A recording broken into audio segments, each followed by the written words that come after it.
Welcome to Phoenix Trading. So here we are again seeing the Nifty weekly outlook, and I was not there since last 2 weeks because there is nothing happening in the market. So I did not feel to update anything because कोई action होना चाहिए, otherwise हर day कुछ ना कुछ updates डाल के बहुत misleading हो जाता है and we are not able to focus on our trades because हर दिन अगर मैं व्यू निफ्टी के चेंज करते रहूंगा तो कोई मतलब नहीं बनता. So there should be some time at which we need to oversee our positions, our trades and the levels of the Nifty. वो निफ्टी के लेवल अब आ चुकी है जो लेवल का मैं इंतजार कर रहा था. So since last 2 weeks, Nifty is hovering around its resistance. You can see here the 800, the 18,000 and then 18,900 and the 19,000 level. This level is acting as a resistance and it is acting as a resistance again. So you can see here, you can see here, and you can see here also. So Nifty is not able to cross this level at the third time now. Again, it is showing some kind of exhaustion.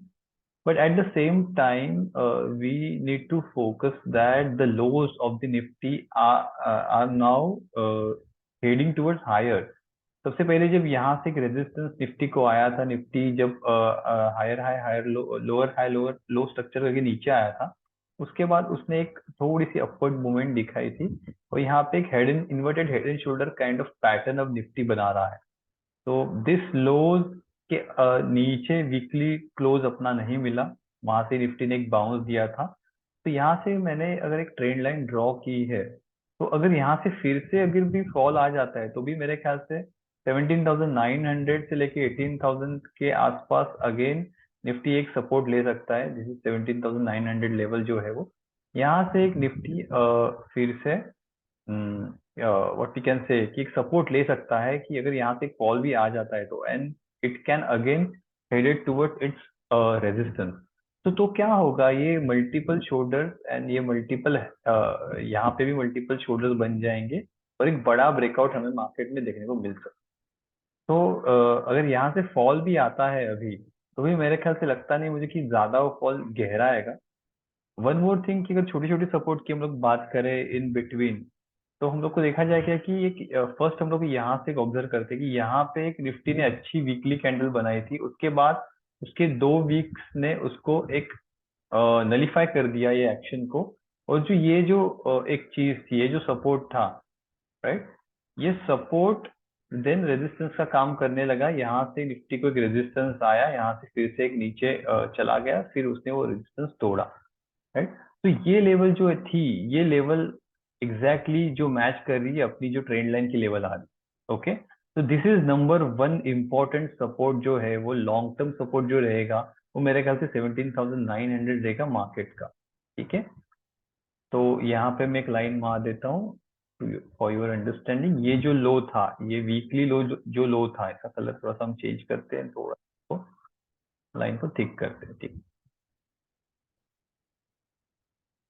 तो इसका मैंने colour change कर दिया. तो ये जो 17,850 का ये जो अपना सपोर्ट है, this is matching with this our trend line. ये यहाँ पे क्रॉस कर रहा है. ठीक है, तो ये हम मान लेते हैं कि एक सपोर्ट का काम करेगा निफ्टी.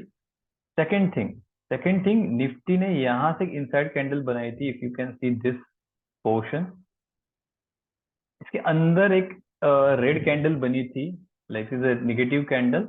और अगेन ये जो कैंडल का एक लो जब ब्रेक हुआ तब हमें एक फॉल देखने को मिला. तो मेरे लिए ये भी जो लो है ये कैंडल का, थोड़ा सा जूम करके हम देखेंगे, तो ये लो भी मेरे लिए इंपॉर्टेंट है. अगर निफ्टी अभी फिलहाल में अगर ये लो तोड़ता है तो डेफिनेटली ये ड्रैग डाउन होगा यहाँ तक कहीं 17,800. सो मेरे लिए 18,350 का बचे रहना for upward movement is important है. अगर नहीं भी होता है तो ये नीचे जो सपोर्ट है वो काम में आ जाएगा. ठीक है, अब हम देखेंगे कुछ इसके मूविंग एवरेजेस. तो ये जो मूविंग एवरेजेस 20 मूविंग एवरेज जो दिख रहा है यहाँ पे 21 डे मूविंग एवरेज, वो भी एक अप्रोक्सीमेट आ रहा है 17,800 में, जो अपना एक हम लोग ने ऑलरेडी एक सपोर्ट मार्क किया है. तो ये तीनों चीज टैली हो रही है. तो मुझे क्या लगता है कि मार्केट में अगर सेलिंग भी आता है तो यहाँ पे मल्टीपल हेवी सपोर्ट मिलेंगे मार्केट को. यहाँ से मार्केट डेफिनेटली ऊपर चला जाएगा. तो वी विल वेट कि आगे क्या हो रहा है। एंड सेकेंड थिंग, अगर यहाँ से मार्केट एक स्ट्रक्चर बना के सीधा ऐसे ही ऊपर चला जाता है, we can say this is cup and handle, और यहाँ से हमें ब्रेकआउट मिलता है, तो निफ्टी का जो टारगेट होगा वो मेरे ख्याल से होगा अराउंड 19,800 तक भी निफ्टी ऊपर चला जा सकता है। तो आने वाला टाइम बहुत इंपॉर्टेंट है, क्योंकि वहां से निफ्टी रुकेगा नहीं। ये जो 19,000 से लेके 20,000 वाला जो जोन है, यहाँ पे बहुत सारी शॉर्ट कवरिंग आएगी, बड़ी वाली शॉर्ट कवरिंग आएगी। यहाँ पे बहुत लोगों ने सेल करके बैठे हैं, तो वो सारे अपने शॉर्ट्स कवर करने के लिए भागेंगे। और ये जो 1,000 पॉइंट्स का मूव है, बहुत फास्ट होगा ये मूव, को टाइम नहीं मिलेगा यहाँ पे। तो ये दो पॉसिबिलिटीज मार्केट में है। So my overall view from market ये पॉजिटिव ही है निफ्टी के लिए। सो हम बाकी के भी सेक्टर अभी देख लेंगे कि क्या चल रहा है। ओके, तो will move to bank Nifty. Bank Nifty में हमारा जो एक रेजिस्टेंस मैंने मार्क किया था, वो वहां तक के टारगेट आ गए हैं। तो फिलहाल कोई व्यू नहीं है मार्केट में। ब्रेकआउट ब्रेकडाउन जो होगा वो देखा जाएगा। फिलहाल बैंकिंग स्टॉक के लिए कोई व्यू नहीं है। अगर मुझे कोई गिरावट में मिलता है यहाँ पे 41,100 के आसपास, then I will think of buying banking stock. Let's quickly go to metal stocks. Metal stocks ने जो ब्रेकआउट एक एक्सपेक्टेड था वो दे दिया है। एक नैरो रेंज में मल्टीपल वीक्स यहाँ पे घूम रहा था, ऑलमोस्ट एक हाफ ईयर उसने निकाल दिया है, जनवरी से लेके जून तक, मई के एंड तक। और अभी मेटल सेक्टर थोड़ा ठीक लग रहा है। सो डेफिनेटली मैंने एक मेटल का स्टॉक भी एक शॉर्टलिस्ट किया है मैंने। ये लेक्चर के एंड में हम उसको भी डिस्कस कर लेंगे। तो this is looking good for me. Metal sector भी अच्छा लग रहा है। एक ब्रेकआउट आने के बाद थोड़ा सा कंसोलिडेशन हुआ है ये लेवल के ऊपर, एंड थोड़ी सी एक डोजी काइंड ऑफ पैटर्न, एक कैंडल बनाई है। तो बट एक ब्रेकआउट फिक्स कब हुआ कि ये जो वीकली क्लोजिंग थी, ये वीकली क्लोजिंग के ऊपर नेक्स्ट की वीक के भी क्लोजिंग आ चुकी है। तो for me this breakout is confirm. तो मेटल स्टॉक्स आप डेफिनेटली सोच सकते हो। Let's go to pharma.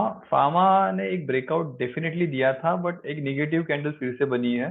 तो आई थिंक ये जो बड़ी ट्रेंड लाइन है, यहाँ का एक रिटेस्टिंग होगा। रिटेस्टिंग के बाद फार्मा स्टॉक फिर से चलना चालू करेंगे, एंड यहाँ पे रेजिस्टेंस में एक्सटेंड भी करता हो, तो ये रेजिस्टेंस भी है ही ऑलरेडी। तो एक एक बहुत ही साइडवेज मूवमेंट पे फार्मा चल रहा है। So keep aware if you have anything, any positions in pharma.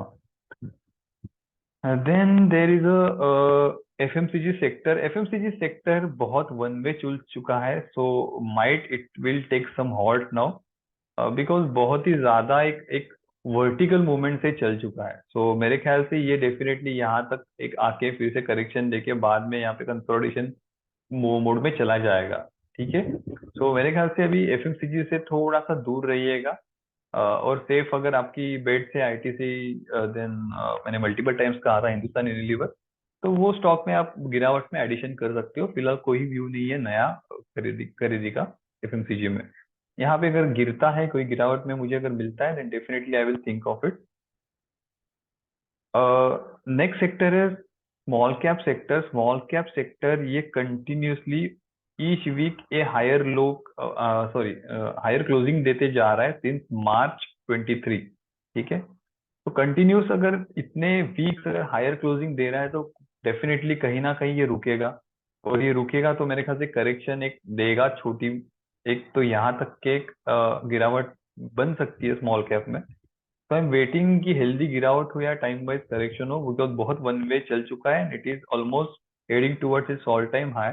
जबकि निफ्टी ने अब तक उसका high time all time high नहीं ब्रेक किया है, और स्मॉल कैप भी उसके अराउंड ऑल टाइम हाई के आसपास ये हॉवर कर रहा है। So keep watch on small cap also. कहीं गिरावट मिलती है, then we will think of purchasing the things. Auto sector के टारगेट जो मैंने दिए थे 14,600 के आ चुके हैं। सो दो तीन ट्रेड्स थे मेरे, वो मैंने बुक कर चुका हूँ। तो मेरा कोई व्यू नहीं है अभी ऑटो में। तो आई एम वेटिंग फॉर कि ये जो गिरावट थी, यहाँ से जो ब्रेकआउट मिला था, यहाँ पे अगर मुझे कोई चीज मिलती है, then I will think of auto sector now. Currently I am staying away with the auto sector. कोई मुझे स्विंग नहीं मिल रहे हैं ऑटो सेक्टर में। पीएसयू बैंक, जैसे मैंने यहाँ पे एक लेवल ड्रॉ करके दी थी 2-3 वीक्स पहले, कि ये लेवल अगर ब्रेक होते हैं अगले साइड ऊपर side, then I will again enter in the PSU bank. Otherwise मेरा कोई व्यू नहीं रहेगा। तो same views is continue now कि ये वीक ये जो लेवल था रेजिस्टेंस, ये रेजिस्टेंस ने नहीं लिया, and it is just consolidating. So there is no view for PSU banks for the swing trades. अगर ये ब्रेक होता है तो हम देखेंगे, कुछ बैंक्स है रडार पे, bank of Maharashtra, PNB bank है, वो देख लेंगे, बट अभी फिलहाल के लिए कोई व्यू नहीं. And this all, my view is all for study purpose. There is no recommendation that you should trade. If you want to trade, you can consult your financial advisor. So there is no recommendation of anything from my end. Energy sector एक level, दो level के अंदर फंस चुका है. जैसे मैंने कहा था, ये लोज टूटे थे तो ये लेवल रेजिस्टेंस का काम करेगा, एंड ये रेजिस्टेंस के तक भी नहीं पहुंच रहा है एनर्जी सेक्टर. तो आई एम जस्ट होपिंग कि ये रिलायंस ओएनजीसी जैसे कुछ बड़े शेयर चलेंगे तो शायद ये लेवल निकले. तब तक मेरे कोई व्यूज नहीं है एनर्जी सेक्टर के ऊपर भी. आईटी फिर से ये ट्रेंड लाइन को एक रेजिस्टेंस लेके नीचे की तरफ जाते हुए, तो नॉट गुड व्यू, बिकॉज ये जो एक लो था, ये वीक वीक का जो कैंडल एक अच्छी बनी थी, अगर ये लो अगर ब्रेक होके नीचे वीकली क्लोजिंग मिलती है अगर आईटी में, तो ये जो फॉल है और ज्यादा हो सकता है, and it can go till 25,500. तो ये इंडेक्स के ऊपर थोड़ा सा अभी भी प्रेशर बना हुआ है. तो मेरी कोई राह नहीं है कि यहाँ पे कोई अभी नया एक ट्रेड ले आईटीज में. तो यस, इन्वेस्टमेंट के लिए अलग पर्सपेक्टिव है, तो वो अभी यहाँ पे मैं डिस्कस नहीं कर रहा हूँ. I am just telling you from the point of view of swing trade, जो कि नहीं यहाँ पे अवेलेबल है अभी. मिड कैप के मेरे जो तीन टारगेट थे, तीनों उसने अचीव कर लिए, उसके ऊपर जाके इनफैक्ट क्लोजिंग दी है, विच were not expected. Mid cap ने ऑल टाइम हाई भी क्रॉस कर लिया है. तो it's really in good momentum right now. तो कुछ गिरावट मिलती है, कुछ करेक्शन आता है, इट्स ऑल वेलकम. तो क्वालिटी मिड कैप्स पे ध्यान रखिएगा. तो ओवरऑल जैसे मुझे पहले लगा था बिफोर मेकिंग दिस वीडियो कि मार्केट थोड़ा प्रेशर में आ सकता है, तो यस, मार्केट थोड़ा प्रेशर में आ सकता है, बट ओवरऑल जो मोमेंटम है मार्केट का, वो इतना मुझे बुरा नहीं लग रहा है कि ऐसे कुछ पोजीशंस वाइंड ऑफ करूं मैं खुद की. यस, छोटे मोटे जो प्रॉफिट है definitely I will book, but बड़ा स्ट्रक्चर में खरीदारी का ही मेरा व्यू है. एंड जो कि मुझे गिरावट मिलेगी, अगर निफ्टी में भी मिलती है, मिड कैप में भी मिलती है, स्मॉल कैप में भी मिलती है, I will use that fall for my next swing trades. तो मार्केट में पॉजिटिव मोमेंटम बना हुआ है फ्रॉम माई एंड, कोई ऐसे डरने की बात नहीं है. And it can be seen from this India VIX भी ऑल्सो, कि इतना एक छोटा सा 2-3 वीक का एक करेक्शन आके भी कोई फिलहाल डर नहीं है मार्केट में. And Nifty VIX is heading lower and low. तो थोड़ा सा एक उसको उछालने के लिए एक 300-400 पॉइंट का निफ्टी करेक्ट हो सकता है, that is not a big thing. USD INR consolidation phase में नो व्यू. ये जो लेवल इंपॉर्टेंट है अगेन, जब तक वो ब्रेक नहीं होती कोई मार्केट में, उसके लिए यूएसडी आईएनआर के लिए कोई व्यू नहीं. तो ये रहा मार्केट का व्यू अभी तक. Then my small announcement is, नए बैचेस चालू हो रहे हैं, so those who want to participate they can definitely message me. And हमारी पर्सनलाइज कॉल्स सर्विसेज भी है, सो वो भी आप डेफिनेटली ट्राई कर सकते हो. सो उसके स्पेशल पैकेजेस है. So you can try for a swing trade which can give you consistently yearly income. तो मेरा पहला ट्रेड है शुगर इंडस्ट्री में. शुगर इंडस्ट्री में पोनी शुगर्स एरॉड करके कंपनी है, which is very good right now, attractive price पे available है. इसके फंडामेंटल्स अच्छे हैं, नो डाउट. आप चेक करते हो screeners.com पे, fundamentals is quite good. And जो इसका मल्टी टाइम बहुत दिनों बाद जो एक ऑल टाइम हाई के आसपास ये ट्रेड कर रही थी, ठीक है, इसका जो एक 2012 के आसपास एक हाई बना था 383 का, उसके बाद ये कभी ऑल टाइम हाई पे गया ही नहीं है शेयर. ये अभी 21 में उसने टच किया था all time high, and again ये करेक्ट हुआ था. इसके बाद दिसंबर 22 में इसने फिर से ब्रेक किया, थर्ड टाइम इसका 88 ऑल टाइम हाई, एंड अभी ये इसके ऑल टाइम हाई के आसपास ही ट्रेड कर रहा है. ठीक है. So if someone is holding this share from 2013 2012, ठीक है, तो एज पर इसकी जो प्राइस है, 7% का भी इन्फ्लेशन रेट पकड़ के चले, तो ऑलमोस्ट ये डबल प्राइस होनी चाहिए इसकी यहाँ से. क्योंकि will see it again, screener पे ही दिखा देता हूँ मैं.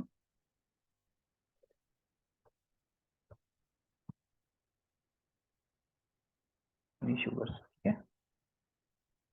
So we will go to its quarterly results, then sales. ठीक है. तो इसकी जो सेल्स थी 2013 में वो अराउंड थी 212 करोड़ की सेल्स थी. ठीक है. 212 करोड़ की सेल्स अब ये 10 साल में डबल हो चुकी है. ठीक है, ऑलमोस्ट डबल हो चुकी है. एंड प्रॉफिट भी जब 227 करोड़ का था, वो बीच में थोड़ा सा कम होके बढ़ के फिर से अभी 40 करोड़ तक पहुंच चुका है. ठीक है. तो अगर ये डबल सेल्स पे चल रहा है, ऑपरेटिंग प्रॉफिट भी ऑलमोस्ट 70% बढ़ चुका है फ्रॉम दैट लेवल, बट ये जो शेयर प्राइस है वो अब तक यही जो प्राइस थी 2012 की यही ट्रेड कर रही है. तो मेरे ख्याल से इसकी जो प्राइस है वो एक्चुअली 500 होनी चाहिए. कि ये डिफाइन कर लिया था ऑपरेटर ने, 574 प्राइस दिखा के आया है शेयर, यही इसकी प्राइस है. तो मेरे ख्याल से ये शेयर फिर से यहाँ तक जाने की कोशिश करेगा. तो ये मुझे अच्छा लग रहा है स्विंग ट्रेडिंग के लिए. इसका स्टॉप लॉस होगा 360 होगा, यहाँ से 10% नीचे, विच is really good for a swing trade. तो ये मैं स्टॉप लॉस लेके इसमें काम करूंगा. और इसका जो यहाँ से अगर मैं ऑल टाइम हाई भी देख रहा हूँ इसका 577, तो यहाँ से अभी करंट लेवल से 50% ऊपर है. ठीक है. परफेक्ट.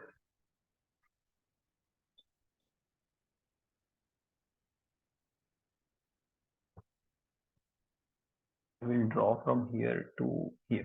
ठीक है. 45% यहाँ से मुझे नजर आ रहा है इसका गेन. एंड जो स्टॉप लॉस है वो खाली 10% है. तो if you invested 10,000 rupees in this share, then your stop loss will be 400 rupees. ठीक है. 400 रुपीज यहाँ से स्टॉप लॉस है आपका. नॉट 400, जस्ट तक 1,000 रुपीज स्टॉप लॉस है आपका यहाँ से. बट अगर आपको यहाँ से गेन मिलता है, that will be 4,500, right. 43% return है यहाँ पे. So 1:4 risk reward for a swing trade. It's really good. So I will take position in this on Monday, that is tomorrow. So let's see क्या होता है. Second stock है Morrison metal. ये भी एक अच्छा स्टॉक है. एंड इसका भी कंसोलिडेशन फेज चल रहा था यहाँ से मई 22 से.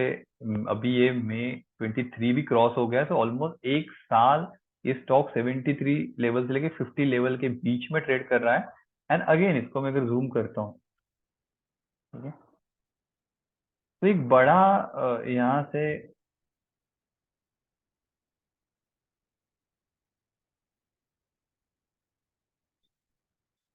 मेरा माउस कुछ काम नहीं कर रहा है यहाँ पे. ओके, हाँ.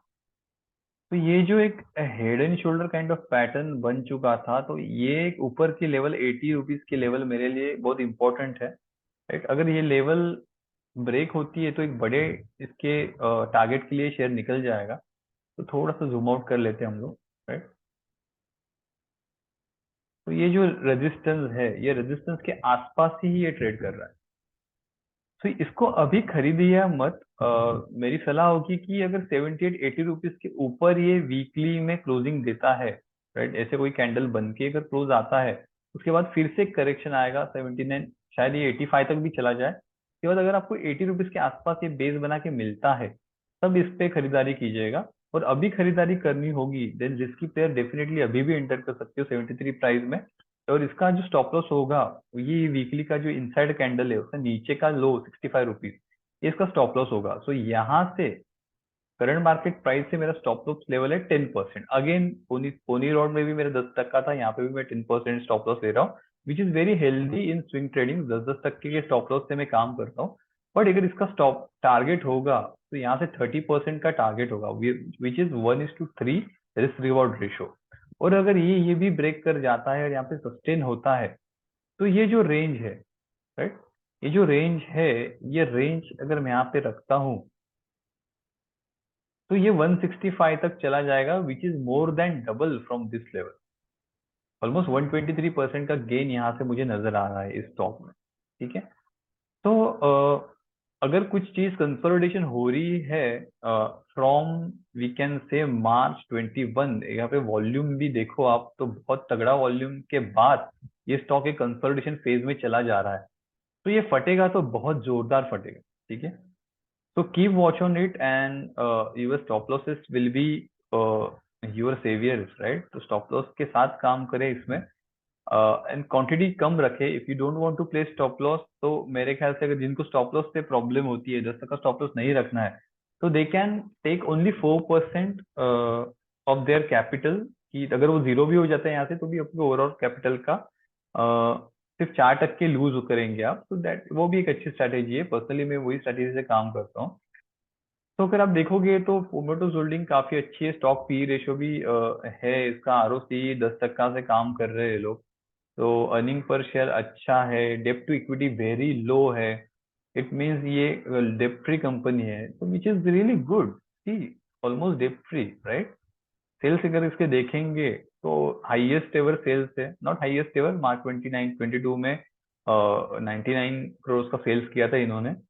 But if you are saying the operating profit, ठीक है, तो ये कुछ क्वार्टर्स अगर देखेंगे आप यहाँ से, 2021 के बाद मार्च 23 वाला जो कैप उनका प्रॉफिट था, वो हाईएस्ट प्रॉफिट आया है, तो which is good indication. Profit before tax थोड़ा सा कम है, राइट? जो पहले का था 21 से, उससे ये कम है। बट एक ओवरऑल अभी का जो क्वार्टर टू क्वार्टर दिख रहा है, वो काफी बढ़िया लग रहा है। ठीक है। फिर हम देखेंगे कि बोरोइंग्स कम हो चुकी है इनकी, which is also good thing, right?